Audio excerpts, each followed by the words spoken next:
Praise the Lord. എല്ലാവർക്കും വന്ദനം.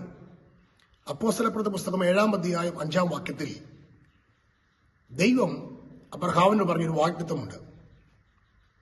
അവന് കാലടി വെക്കുവാൻ ഒരു സ്ഥലം പോലും ഇല്ലാതിരിക്കുമ്പോൾ, അവന് സന്തതി ഇല്ലാതിരിക്കുമ്പോൾ ദൈവം പറയുകയാണ്, നിനക്കും നിന്റെ ശേഷം നിന്റെ സന്തതിക്കും ഈ ദേശം ഞാൻ അവകാശമായി നൽകും.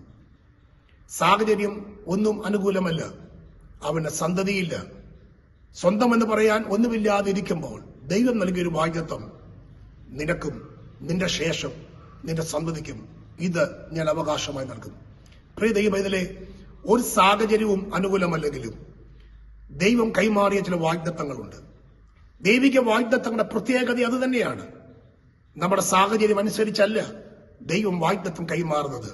ഒരുപക്ഷെ മാനുഷിക നിലയിൽ എല്ലാം അസാധ്യമെന്ന് ചിന്തിച്ചാലും, സാധ്യതകൾക്ക് ഒരു നിലയിലും ഒരു പ്രതീക്ഷയുമില്ലെങ്കിലും ദൈവം കൈമാറി നൽകുന്ന ചില വാഗ്ദത്തങ്ങളുണ്ട്. ആ വാഗ്ദത്തങ്ങൾ ദൈവം നിറവേറ്റും. എന്ത് അബ്രഹാമിനോട് പറഞ്ഞു, അതേ വാഗ്ദത്തം സ്വർഗം അബ്രഹാമിന് കൈമാറി. എത്ര പേർ വിശ്വസിക്കുന്നു?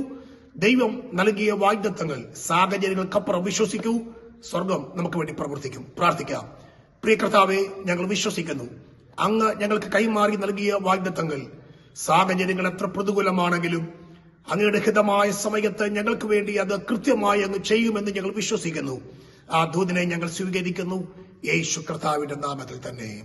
ആമേൻ, ആമേൻ. God bless U.